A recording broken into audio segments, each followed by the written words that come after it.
खूनी ब्लॉगर। यह कहानी एक 13 साल के ब्लॉगर लड़के की है जिसका नाम रोहन था। वह अक्सर कंप्यूटर रूम में ही रहता था। रोहन के मम्मी पापा उसे जब भी अपने पास बैठने को कहते तो वह अपने कंप्यूटर रूम भाग जाता है। उसके मम्मी पापा समझ नहीं पा रहे थे कि उसे कंप्यूटर और इंटरनेट की इतनी लत क्यों लग चुकी है। हमेशा की तरह एक रात 12 बजे रोहन लाइव स्ट्रीमिंग कर रहा था और लोग उसे डिसलाइक और गालियां के कमेंट दे रहे थे। यह सिलसिला रात 3:30 तक चलता रहा, लेकिन रोहन इसके बाद बर्दाश्त नहीं कर पाया और लाइव स्ट्रीमिंग में ही सबके सामने फांसी लगा ली।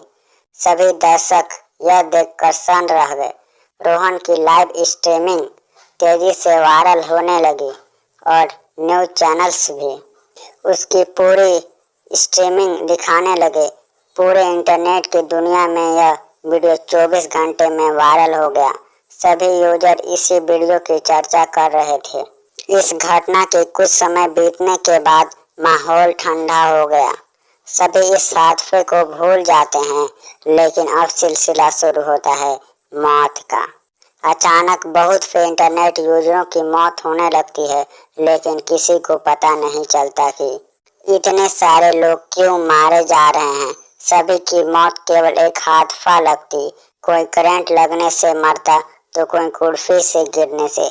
सभी की मौत का अलग अलग कारण होता। मौत का खेल कई महीनों तक चलता रहा। इन्वेस्टिगेशन एजेंसी एवं कई देशों की पुलिस इतनी सारी मौतों से परेशान हो चुके थे। उन्हें एक बात समझ नहीं आ रही थी कि सभी हादसे कंप्यूटर के ही सामने क्यों हो रहे हैं। तभी इन्वेस्टिगेशन एजेंसी को मृतकों के इंटरनेट अकाउंट चेक करने के बाद पता चलता है कि कुछ समय पहले ही इन सभी ने किसी एक ही वीडियो पर नेगेटिव कमेंट और गालियां दी थी और वह ब्लॉगर रोहन का लाइव स्ट्रीम वीडियो का था। मौत का कारण तो पता चल रहा था, लेकिन यह पता नहीं चल पा रहा था कि कोई मरा हुआ इंसान भला कैसे किसी को मारने के लिए मजबूर कर सकता है। तभी कंप्यूटर साइंस रिसर्च सेंटर में यह सारा डाटा और उन सभी लोगों के कंप्यूटर भी जांच के लिए भेजे जाते हैं।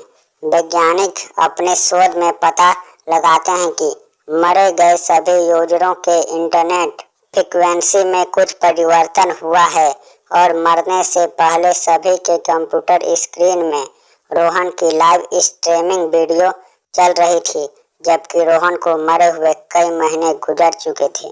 फिर भला रोहन कैसे लाइव स्ट्रीमिंग कर सकता है?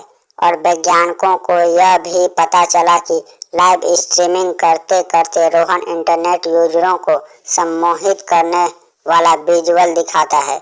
उसके बाद रोहन जो कहता है इंटरनेट यूजर उसी के अनुसार कार्य करने लगते हैं और खुद आत्महत्या कर लेते हैं।